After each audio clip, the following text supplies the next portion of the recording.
Good day, everyone. Once again, for our Managerial Economics, this is your Professor Jocelyn Aguila Aglino, now signing on.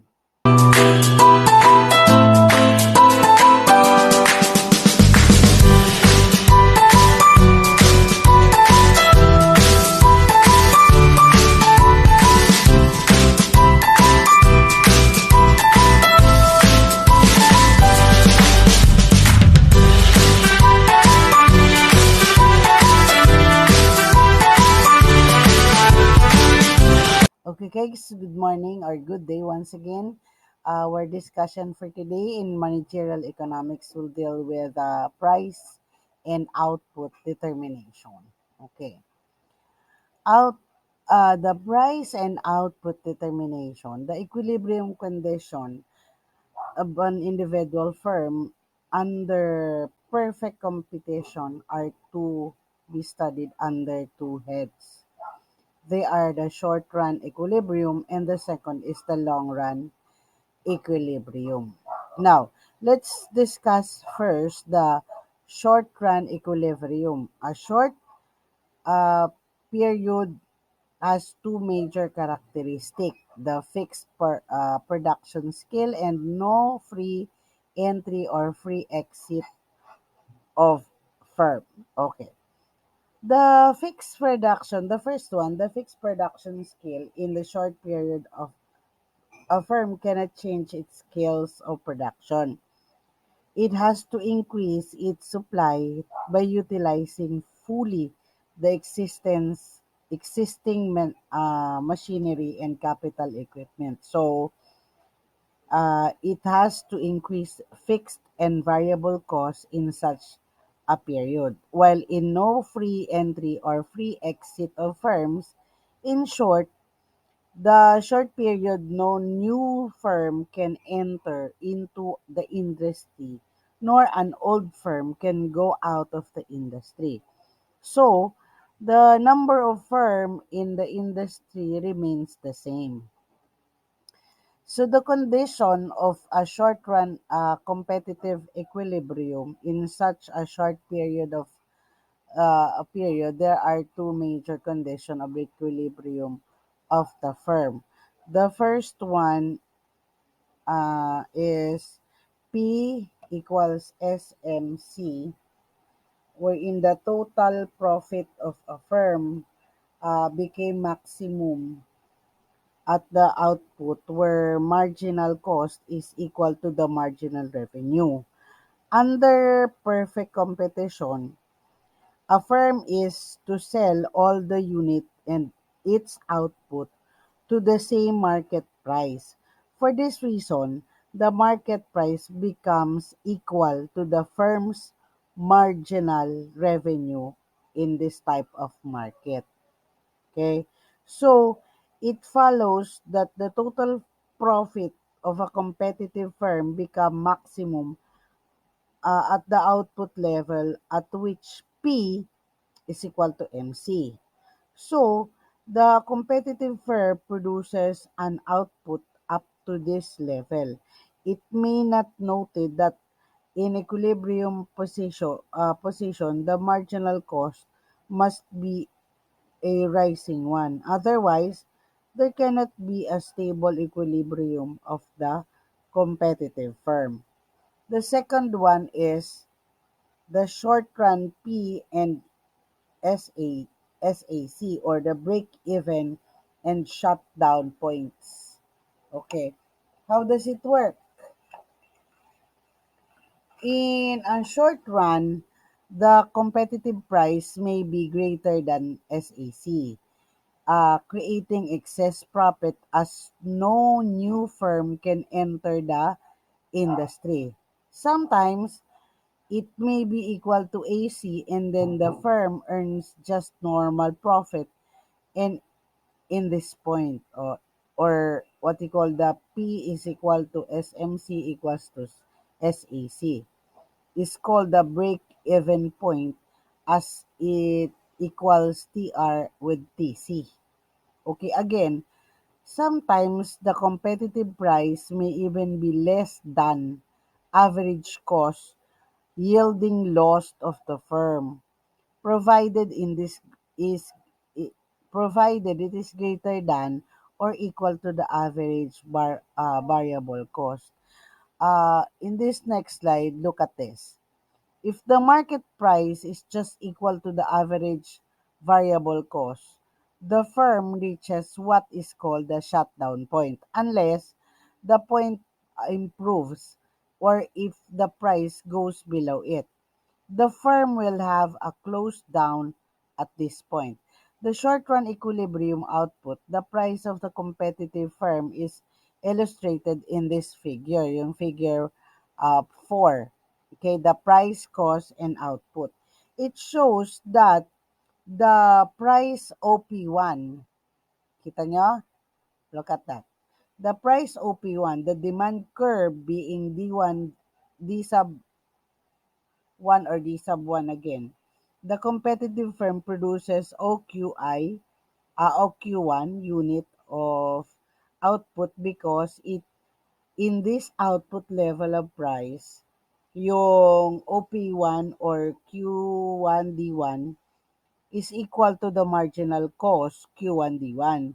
Here, the price is greater than the average cost, yung Q1D1, creating the excess profit of LDI. Have you seen it?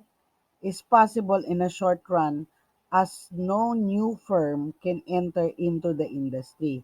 If the price is lower, example, the OP2, the demand curve being D2D2, the firm produces OQ2 units or output because in this output now the price OP2 or Q2D2 is equal to the marginal cost Q2D2.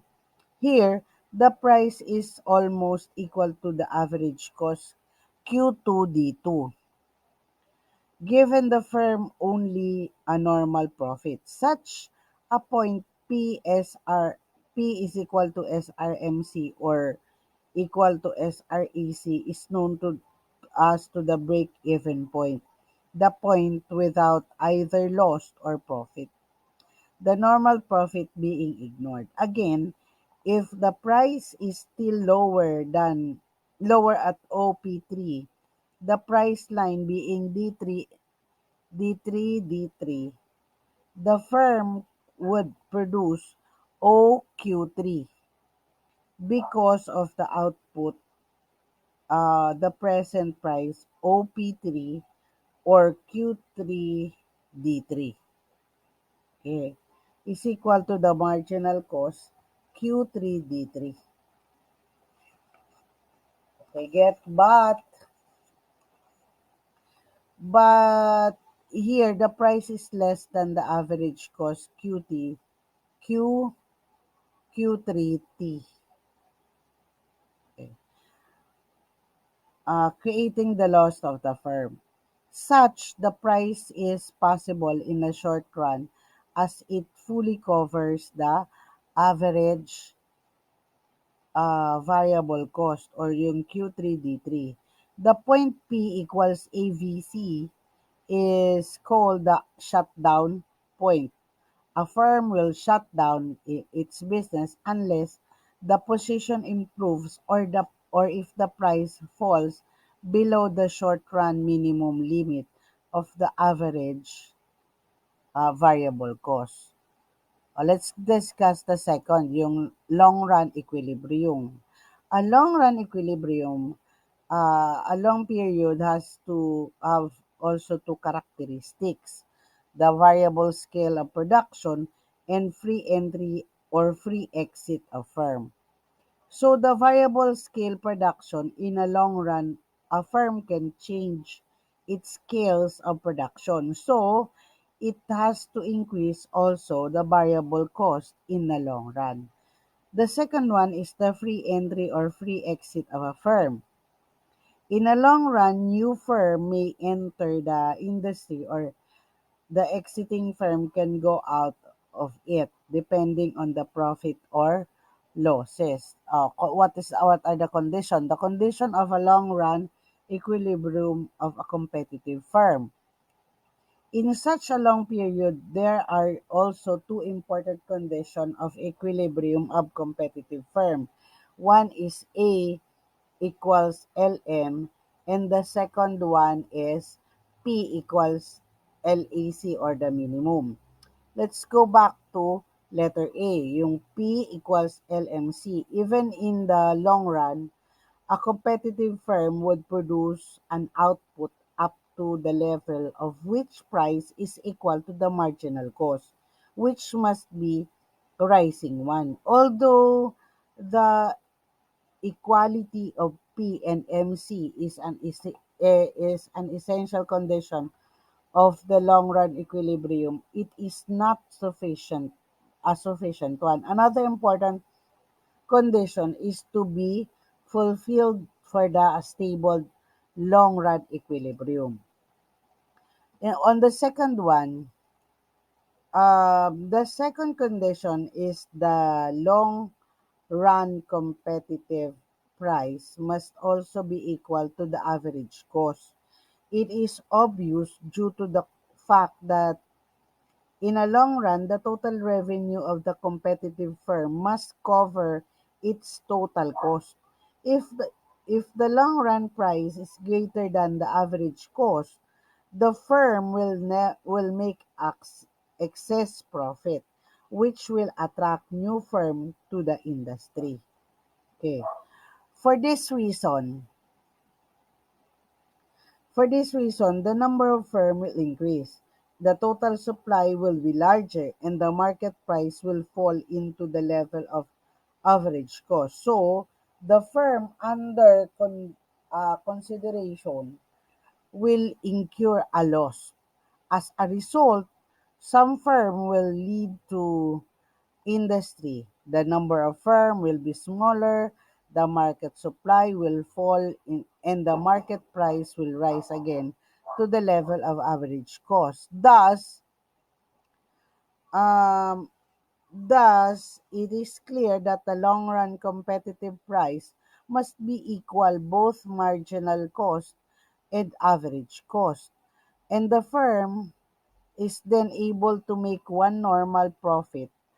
At this stage, the average cost is the minimum at the point of equality of P and LEC. So, in long-term equilibrium, the competitive price becomes equal to the minimum average cost. Hence, the condition of a long-run equilibrium is a competitive firm becomes P equals this one, P equals LMC equals LAC, the minimum. Look at this figure. Okay. Figure 5, the long run equilibrium. The long run equilibrium of a competitive firm is shown in this figure. Here, at the output level, the OQ1, the price OP1 is equal to the marginal cost, which is the Q1D1. This price cannot be stable as it is higher than the average cost Q1L. This price will attract a new firm into the industry, causing the increase of market supply and a consequent fall in the market price. If, on the other hand, market price is lower than the OP3, the firm produces OQ3 unit of output where the price is equal to the marginal cost, which is the Q3D3. In this price, also um this price also cannot be stable as it is lower than the average cost Q3T. Okay?